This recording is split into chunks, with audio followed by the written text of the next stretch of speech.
Hi friends, welcome to Kamadhenu Akshayam. நாம் இன்றைக்கி பார்க்க போகிறது சூப்பரான ஸ்வீட் ரெசிபி குலாப் ஜாமுன் எப்படி பண்ணுறதுன்னு பார்க்கலாங்க. நான் இன்றைக்கி குலாப் ஜாமுன் மிக்ஸ் எடுத்திருக்கேன். இது 175 கிராம் பேக்கெட் எடுத்திருக்கேன். எந்த பிராண்ட் வேணாலும் எடுத்துக்கலாம். இது கூட 2 டீஸ்பூனுக்கு மைதா சேர்த்துக்கலாம்.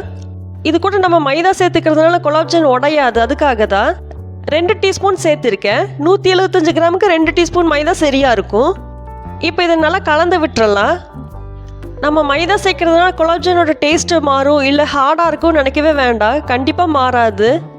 நம்ம குலாப் ஜாமுன் எப்பவும் செய்கிற போல் அதே சாஃப்டில் இருக்கும், அதே டேஸ்ட்லேயும் கிடைக்கும். விரிசல் மட்டும் விழுகாது, அதுக்காக தான். இது நல்லா கலந்து விட்டுறலாம். முதல்ல நல்லா கலந்து விட்டுட்டு இது கூட கொஞ்சம் கொஞ்சமாக பால் சேர்ந்து பிசைஞ்சிக்கலாம். சப்பாத்தி மாவு பதத்துக்கு வந்தால் போதும். ரொம்ப அழுத்தம் கொடுத்து பிசையுங்கிறது அவசியம் இல்லை, லைட்டாக கலந்து விட்டால் போதும். கொஞ்சம் கொஞ்சமாக பால் சேர்த்துட்டு கலந்துக்கலாம், இல்லைன்னா தண்ணி மாதிரி ஆயிரும். இது பார்த்தீங்கன்னா காய்ச்சி ஆற வச்ச பால் தான். பால் சூடாக இருக்கணுங்கிறது அவசியம் இல்லை, ஆறி இருந்தாலும் பரவாயில்ல. கொஞ்சம் கொஞ்சமாக பால் சேர்த்துட்டு பிசைஞ்சு விட்டுறலாம்.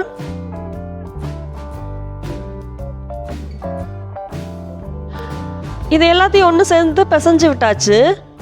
இது நல்லா சாஃப்டாக சப்பாத்தி மாவு பதத்துக்கு இருந்தால் சரியாக இருக்கும். இப்போ இது கூட 1 டீஸ்பூனுக்கு எண்ணெய் சேர்த்துருக்கேன். இது சன்ஃப்ளவர் ஆயில் தான். எண்ணெயை சேர்த்துட்டு நல்லா பிசைஞ்சு விட்டுறலாம். ஒரு 5 நிமிஷம் போல் பிசைஞ்சா போதும். ரொம்ப அழுத்தம் கொடுத்து பிசைய வேண்டாம். எண்ணெய் கொஞ்சம் கையில் அப்ளை பண்ணிவிட்டு உருண்டை பிடிக்க ஆரம்பிச்சிடலாம். நம்மளுக்கு எந்த சைஸில் பால்ஸ் வேணுமோ அந்த சைஸ் எடுத்துக்கலாம். பால்ஸ் பார்த்தீங்கன்னா மீடியம் சைஸ்லேயே இருக்கட்டும். எண்ணெயில் பொரியும் போது அதுவே பெருசாகும். இது மாதிரி 2 கையில் வச்சு உருட்டுனாலே நல்லா ரவுண்ட் ஷேப்பில் வந்துடும். கிராக்ஸ் எதுவும் இருக்காது. சுத்தமாக கிராக்ஸ் வராமலாம் இருக்காது, லைட்டாக இருக்கும். நம்ம மைதா மாவு சேர்த்துருக்கிறதுனால எண்ணெயில் போடும்போது பிரிஞ்சு போகாது. உருண்டை பிடிச்சிட்டு இது மாதிரி வேறு பிளேட்டுக்கு மாற்றி வச்சிடலாம். இதே மாதிரி எல்லா மாவையும் உருண்டை பிடிச்சி வச்சுருக்கேன். இனி பொரிச்சு எடுத்துடலாம். பொரிக்கிறதுக்கு தேவையான அளவுக்கு எண்ணெய் காய்ச்சிருக்கேன். எண்ணெய் மிதமான சூட்டில் தான் இருக்கணும், ரொம்ப ஹீட் ஆகக்கூடாது. எண்ணெய் ரொம்ப சூடாயிருச்சுன்னா வெளியில் சீக்கிரமாக கரிஞ்சிடும், உள்ளே வேகாது, அதுக்காக தான். எண்ணெய் லைட்டாக சூடானா போதும். ஸ்டவ்வை மீடியம் ஃப்ளேமில் வச்சுட்டு ஒவ்வொரு பால்ஸை எடுத்து போட்டுடலாம். ஒரு 5-6 பால்ஸ் போட்டால் போதும், அதுக்கு மேலே போட வேண்டாம். அது ஒன்றோட ஒன்று ஒட்டும் போது உடைய ஆரம்பிச்சிடும். ஸ்டவ் கண்டிப்பாக ஸ்லோ டு மீடியம் ஃப்ளேமில் தான் இருக்கணும், இல்லைன்னா சீக்கிரமாக கரிஞ்சிரும்.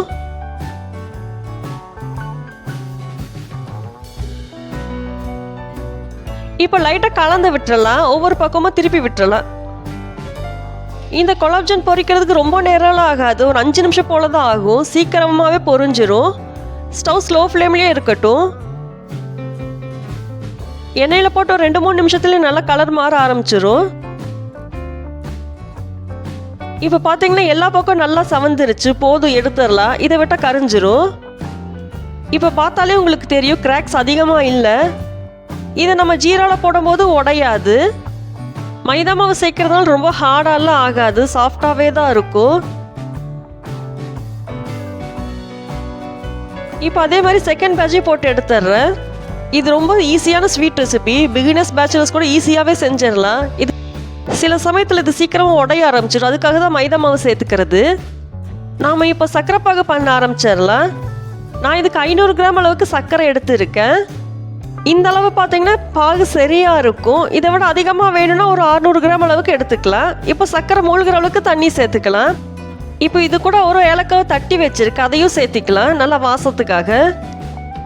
தண்ணி கொஞ்சமாக சேர்த்துனோம்னா சீக்கிரமாக சர்க்கரை பாகு ரெடி ஆயிரும். மீடியம் ஃப்ளேமில் ஒரு 5 நிமிஷம் போல் கொதிச்சாலே போதும். இதுக்கு கம்பி பதெல்லாம் எதுவும் தேவையில்லை. சர்க்கரை பாகு பிசு பிசுன்னு வந்தாலே போதும். இப்படி தொட்டு பார்த்தோன்னா பிசு பிசுன்னு இருக்கும், அப்போ சரியாக இருக்கும். கம்பி பதெல்லாம் வரணுங்கிறது அவசியம் இல்லை. ஸ்டவ் ஆஃப் பண்ணிடலாம். இதை விட்டோம்னா கம்பி பதம் வந்துடும், அது அவசியம் இல்லை. நம்ம இப்போவே ஸ்டவ் ஆஃப் பண்ணிடலாம். ஸ்டவ் ஆஃப் பண்ணிவிட்டு நம்ம பொரிச்சு வச்சு அந்த பால்ஸ் ஒவ்வொன்றா சேர்த்துடலாம்.